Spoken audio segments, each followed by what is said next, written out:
¿Será Donkey Kong el chango más famoso de los videojuegos? Pues yo digo que sí, ¿no? Lo ubico mejor que a los del planeta de los simios. Y no solo eso, Donkey también tiene la familia de simios más famosa de todas. Y bueno, por alguna razón estás aquí queriendo saber más acerca de este gorila amante de las bananas. Pásate a sentar, mano, que pronto sabrás todo acerca del único chango que se pone corbata sin ser godín.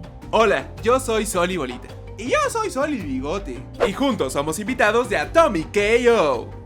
Sí, pero antes de que empiece el video te invito a que le des un like, lo compartas con tus amigos y te suscribas al canal. ¡Comenzamos!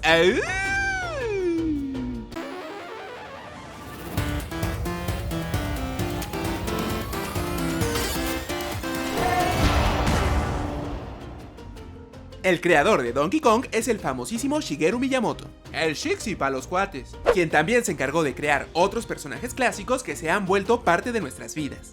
Simón, como el Mario, Luigi y el Zelda niño. A ver, aguántame, el nombre del chango este me suena como a King Kong o Cubo. Ajá, estás en lo correcto, Miyamoto quería un nombre que hiciera alusión a un gorila. Cámara, pues nada más obvio que el Kong, ¿verdad? Así mero, aunque no creas que esto le agradó del todo a Universal y terminaron demandando. Cómo da vueltas la vida, ¿verdad? Un día demandas y al otro eres demandado, caray. La historia del Donkey Kong estaba inspirada en el Popeye y se trataba del triángulo amoroso entre un carpintero, un gorila y una chica. Achis, los mariachis, a ver, explícame, ¿de dónde salió el gorila, mano? Pues al parecer era la mascota del carpintero, que aunque lo pintaban como muy buena onda, por algún motivo que no especificamos, tenía gorilas de mascotas. Entonces el tío Nintendo antes normalizaba tener especies en peligro de extinción como mascotas y robarse a las mujeres. ¿Quién los viera tan correctitos ahora, de veras? Eran otros tiempos. Los que le pusieron el nombre a la chava fueron los empleados de Nintendo of America, que la llamaron Pauline en honor a Polly James. Pauline, en inglés se dice Pauline, por favor habla bien el inglés, mano. Eso mero, la susodicha era la esposa de uno de los trabajadores del almacén de Nintendo en Washington. Cámara, pues eso es estar en el lugar correcto en el momento indicado, ¿a poco no, mijo? A diferencia de la mayoría de los videojuegos de ese entonces, primero se pensó en una historia y después en el juego en sí. ¿Cómo? Entonces, antes de eso, primero hacían las mecánicas del juego y después la historia. ¿Quién viera los juegos de ahora que son pura cinemática, manu? El juego de arcades de Donkey Kong fue un tremendo hitazo. Para los chavitos que no sepan qué es un arcade, es un lugar en donde ponían maquinitas y usualmente estaba al lado de la tortillería. Así es, entonces el cambio que no le diste a tu jefa de las tortillas probablemente salvó a Nintendo de la quiebra. Porque en ese entonces Nintendo tuvo varios lanzamientos que vendieron menos de lo esperado. El primer retoño de Donkey Kong llegó en Donkey Kong Jr., la secuela de Donkey Kong. En este título juegas como el hijo de Donkey, que tiene que rescatar a su papá de nada más y nada menos y nada más que Mario Bros. O sea que en ese juego Mario es el malo. Así es, tenía al chango encerrado. En Donkey Kong 2 también tienes a Junior como protagonista y debe salvar a su padre una vez más. Sí me acuerdo de ese juego, estaba mucho más simple y nomás salió para el Game & Watch. Así es, de hecho no ha sido relanzado en muchos otros lugares después de eso. Donkey Kong 3 cambiaba un poquito los papeles y hacía que controlaras a un exterminador de insectos. Sí cierto, pobrecito Donkey Kong, le aplicaban el échale flip, échale right, ya se murió, ya revivió. Con razón nunca volvimos a saber nada más del Stanley por pasado de lanza, man. Recuerden no maltratar a los animales, niños. Te apuesto que siempre que piensas en Donkey Kong, lo haces con su icónica corbata roja, aunque en realidad el gorila no se vistió formal sino hasta mucho tiempo después. Estamos hablando de que Recursos Humanos se tardó casi 15 años en establecerle un código de vestimenta, manu. Rare, quienes para entonces eran famosos por Battletoads, Rare, se dice Rare en inglés. Ellos meros fueron los encargados de rediseñar a Donkey Kong y revivir la IP, que llevaba más o menos dormida desde 1983, año en que salió su último juego. Y de hecho, esa fue una de las razones por las que Rare pudo usar la IP. ¿Me estás diciendo que llevaba tanto tiempo sin usarse que a Nintendo le valía si las cosas salían bien o no? Así es, pero digamos que fue una sabia decisión a final de cuentas. Y aunque haya sido casualidad o estrategia, lo que sí tuvimos fue mucha suerte, porque de esta colaboración salió uno de los juegos más grandes de la historia, Donkey Kong Country. Se trata de un plataformero en segunda dimensión con un look en 3D. ¿Cómo? ¿En el Super Nintendo? Así es, algo nunca antes visto que volvió locas a las audiencias. El encargado de darle una manita de gato a Donkey Kong fue Kevin Bayliss, quien tuvo que rediseñar al gorila para darle una apariencia caricaturesca en tercera dimensión que le encantara a las audiencias. A las audiencias y a Nintendo, mano, que eran los patrones que decidían si va o no va. Aunque los detalles específicos del diseño fueron producto del genio de Kevin Bayliss, sí hay un detalle muy importante que le podemos agradecer a Shigeru Miyamoto. Yo sé, mi tío Shixi se encargó de ponerle el look godín, o sea, la corbatita roja, la icónica, se la puso Miyamoto. Donkey Kong Country fue uno de los primeros juegos en utilizar gráficos pre-renderizados en tercera dimensión. ¿Por qué? Aunque a Gunpei Yokoi le parecieron demasiado 3D. ¿Yo quién? Pero Shigeru Miyamoto le dio su bendición a Rare para que siguieran con su chamba. No hombre, imagínate eso, recibir la bendición del mismísimo Shixi. Aunque el equipo se puso todas las pilas para su investigación y hasta se lanzaron al zoológico a grabar sonidos de gorilas, esto no les sirvió de absolutamente nada. Y es que el movimiento de los gorilas reales no se prestaba mucho para un plataformero. Y por si fuera poco, los ruidos que hacían los gorilas parecían video de ASMR a las 12 de la noche, por lo que los micrófonos de ese entonces no los alcanzaban a detectar. O sea que nomás fueron a perder el tiempo. No, en su lugar decidieron utilizar los sonidos de un caballo a galope para los pasos de Donkey Kong. Y además utilizaron la voz del programador Mark Betteridge. ¿Cómo se dice eso en inglés? Betteridge, se dice Betteridge. Ándale, todo esto en conjunto se utilizaron para las voces tanto de Donkey como de Diddy Kong. ¡Ay! Se podría decir entonces que tiene una voz muy mona. Ya, perdónenme, yo sé dónde está la salida. Por cierto, Diddy fue todo un reto para el equipo. En primer lugar, iba a ser un rediseño del famoso Donkey Kong Jr. Pero Nintendo pensó que se desviaba demasiado del personaje original. Por eso les pidió que o lo rediseñaban o mejor se crearan uno nuevo. Y si ya te la zapa, que te la pla. Hicieron un nuevo personaje. Y cómo no, si sentían que quedaba perfecto con el universo de Donkey que acababan de crear. Ah, nomás que cómo crees que le pusieron, mano. El Dinky Kong. Sí, pero al final no pudieron usar ese nombre por asuntos legales, así que terminaron poniéndole Diddy Kong. Pero aunque parece simple, el equipo dice que fue todo un reto llegar a ese nombre. Igual a nosotros nos costó mucho trabajo nombrar al pato Lecuac. No hombre, y ni te imaginas las peores opciones que tenían para el nombre de Diddy. Diet DK, DK Light y Titchy Kong. ¿Titchy? Pues de lo malo lo bueno, mi favorito es el Diet DK. Me suena como a Diet Pepsi. ¿Sí podemos decir marcas aquí, oye? Donkey Kong Country fue revelado durante el Consumer Electronic Show. ¡Ah, cámara! Se dice Consumer Electronic Show. Y fue en Chicago en 1994. Y me acuerdo que en ese entonces la gente lo anticipaba mucho. Es correcto, de hecho fue el cierre de la conferencia de Nintendo durante ese año. Y lo más impresionante fue que no revelaron que se trataba de un juego de Super Nintendo, sino hasta el final de la conferencia. Entonces toda la gente creía que se trataba de un juego para el Nintendo 64. ¡Ah, sí! Cierto, estaba a punto de salir, ¿verdad? Y de hecho, Nintendo gastó $16 millones en la campaña de marketing, en un tiempo en el que usualmente las campañas solo costaban $5 millones. ¡Ah! ¡Nada más, mano! Lo de un domingo del mijo. Entre las cosas que decían en la campaña de marketing es que las estaciones de trabajo usadas por Rare eran las mismas que se usaron en la creación de los dinosaurios de Jurassic Park. ¡Ah, Simón! Era re popular esa película en esos tiempos, me acuerdo del Donkey Kong Country rompió récords para convertirse en el juego que se vendió más rápido en el mundo. Llegó a las 500,000 copias en una semana. E imagínate, mano, solo en la primera temporada navideña vendió 6 millones de copias, alcanzando $400 millones en ventas en todo el mundo. Sí, era una locura total. Y de hecho, aún sigue siendo el juego de Donkey Kong mejor vendido de la historia. Y no solo eso, es el tercer juego más vendido de la Super Nintendo. Chale, pues ¿qué le pasó a mi Rare? Si en esos momentos parecía que solo sabía imprimir dinero, mano. Pues supongo que solo Microsoft lo sabrá. Para ese entonces, el equipo constaba de 12 personas. ¿Cómo? ¿Tan poquitos? No, en ese entonces era el equipo de desarrollo más grande que se había hecho hasta el momento. Aunque la producción del juego solo costó $1 millón. ¿Cómo? O sea, la campaña de marketing costó 16 veces más de lo que costó el juego. El crunch o el respeto a los derechos laborales no era algo de lo que se hablaba mucho en ese entonces. Así que el equipo de Rare trabajó entre 12 y 16 horas diarias, todos los días de la semana, para lograr que el juego saliera a tiempo. Y de hecho salió 2 semanas antes de lo planeado, justo a tiempo para la temporada de Black Friday. Ah, cámara, ya en Estados Unidos en el Black Friday sí salen ofertones chidos. Totalmente, y ese es uno de los factores que seguramente ayudaron bastante a sus altísimas ventas. De todas las cosas imaginables, los diseñadores crearon los niveles utilizando post-its. Así es, esos papelitos multicolor que son autoadheribles y en los que puedes escribir lo que quieras, y en donde la imaginación es el límite. Ah, cámara, aguanta, van a creer que esto es un anuncio de post-its, y pues no, ¿o sí? No, perdón, me emocioné. Lo que el equipo hizo fue dibujar todos los elementos que se les ocurrían que podía haber en un nivel, como enemigos, plataformas, barriles y demás. Ah, cámara, y entonces luego los agregaban y quitaban, movían y ponían para diseñar el nivel antes de programarlo, ¿no? Así mero. Entonces esto ahorró muchísimo tiempo de programación. Por cierto, el equipo incluyó los barriles como un tributo a los barriles del juego original de Donkey Kong. Ah, pues cómo no, si los barriles de Donkey Kong son tan icónicos como el chango mismo, manu. mecánica de golpear el piso fue algo que se incluyó casi al último minuto, como algo sugerido por Miyamoto. Esta mecánica resulta útil para encontrar secretos y derrotar a algunos enemigos. Una de las cosas más geniales de DKC es que tiene modo cooperativo, en el que un jugador controla a Donkey y el otro controla a Diddy. Eso sí, abusados, porque no es simultáneo. Me acuerdo que pasé muchas horas de mi infancia esperando a que el jugador 1 muriera para poder jugar yo. Donkey Kong Land salió poquito después del Country y también fue hecho por Rare. A cámara, pero más que nada fue para seguir con la ola de popularidad del Donkey Kong, porque el juego en sí no se ve para nada como el de Super Nintendo, man. Pues no, y la razón principal es porque era un juego de Game Boy. Eso sí, la portada tenía a Donkey Kong, Diddy Kong y a otros personajes renderizados por completo en tercera dimensión.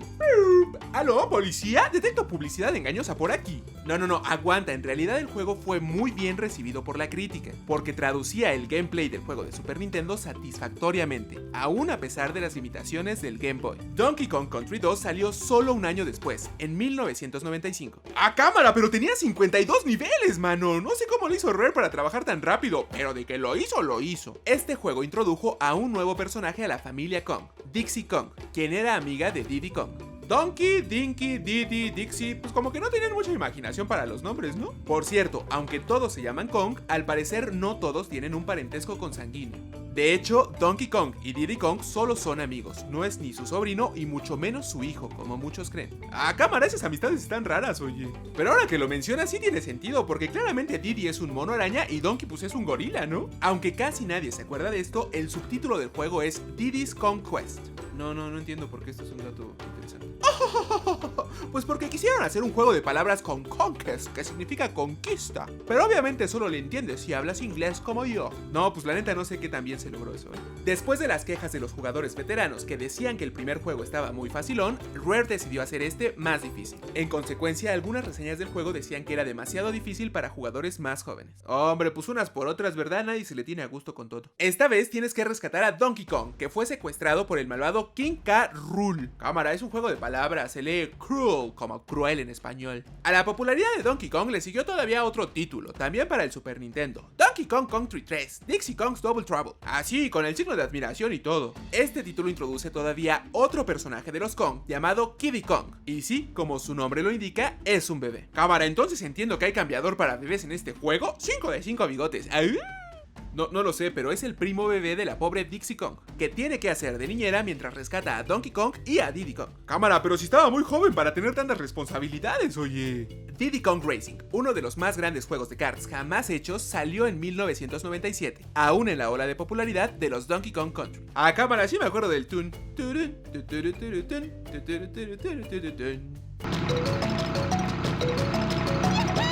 Y aunque al final fue un gran juego de carreras, en sus primeras etapas era algo muy distinto. Un título de estrategia en tiempo real con viajes en el tiempo y cavernícolas. Luego, el desarrollo se vio influenciado por Disney World, por lo que se convirtió en un juego de aventuras llamado Wild Cartoon Kingdom, aunque Nintendo no tenía nada que ver con esto. Pero luego decidieron que necesitaban un personaje mucho más reconocible si querían que el juego tuviera éxito, por lo que decidieron hacer un título basándose en Diddy Kong y fusionarlo con otro juego de carreras que ya estaban haciendo, Pro AM64. Una de las principales diferencias con Mario Kart es que Diddy Kong Racing usaba modelos completamente en tercera dimensión, a diferencia de los sprites de Mario Kart. ¡Ah, por supuesto! Esto lo hacía más impresionante visualmente, sin duda. A Nintendo le pareció muy bien que utilizaran a Diddy Kong en lugar de usar a Donkey Kong, ya que Nintendo consideraba a Donkey como su personaje y a Diddy como el personaje de Rare, y por lo mismo tenían más libertad para utilizarlo en otro tipo de cosas. El siguiente juego de Donkey Kong, desarrollado también por Rare, fue Donkey Kong 64. Déjame adivinar, supongo que salió para el Nintendo 64.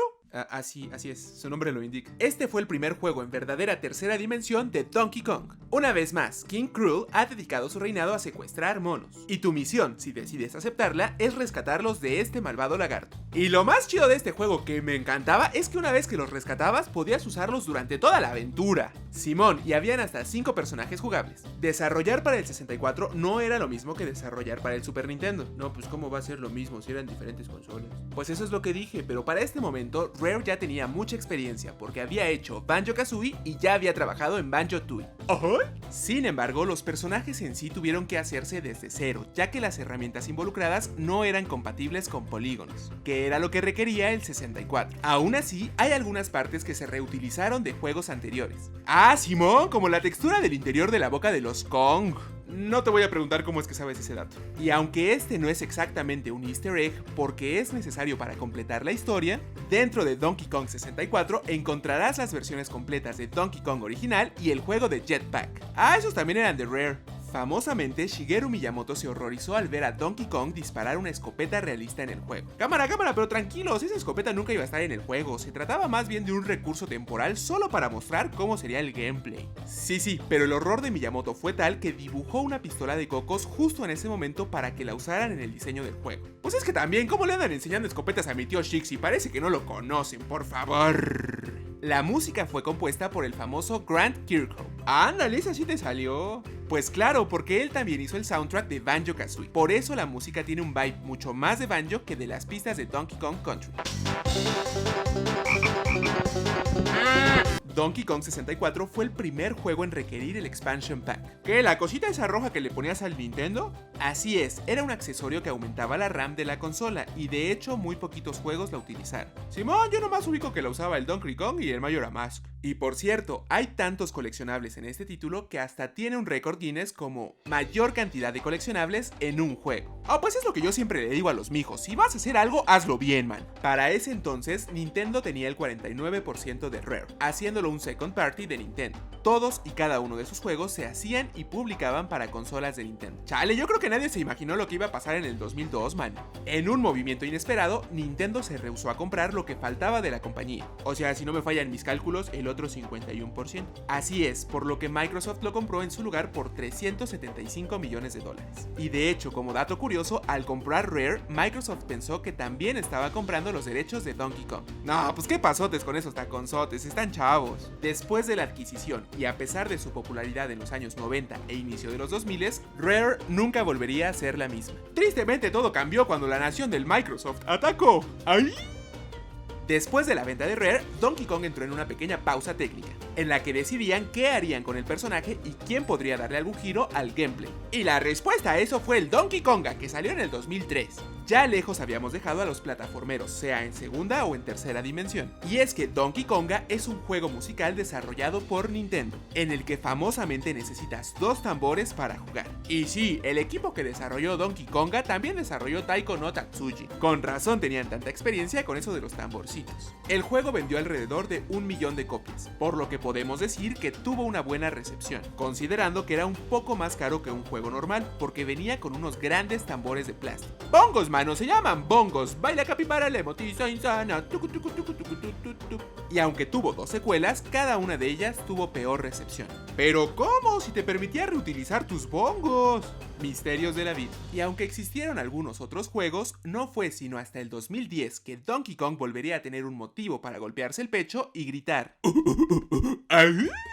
Cámara, mano, yo soy el que hace eso. Una disculpita, es que me emocioné porque Donkey Kong Country regresó. Sí, aunque no lo crean, el juego se llama básicamente así: Donkey Kong Country Returns. No, pues como que no es el título más original de todos, ¿verdad? Pues no, pero para aquellos que crecimos con Donkey Kong Country era todo lo que necesitábamos saber. El chango había vuelto. El juego fue desarrollado por Retro Studios. Cámara, los mismos que trabajaban en la serie de Metroid Prime, ¿no? Sí, ellos mismos, son bastante famosos por eso. Después de terminar Metroid Prime 2, el estudio expresó interés en desarrollar un juego de Donkey Kong, ya que muchos en el estudio eran fans. Simón, pero los de Nintendo les dijeron que nones, que primero necesitaban que hicieran Metroid Prime 3. Así es, Nintendo les dijo: dependemos de Retro Studios para hacer juegos que no puedan desarrollarse en Japón. Ay, mira lo que es serio, hasta parece que estuviste en la reunión.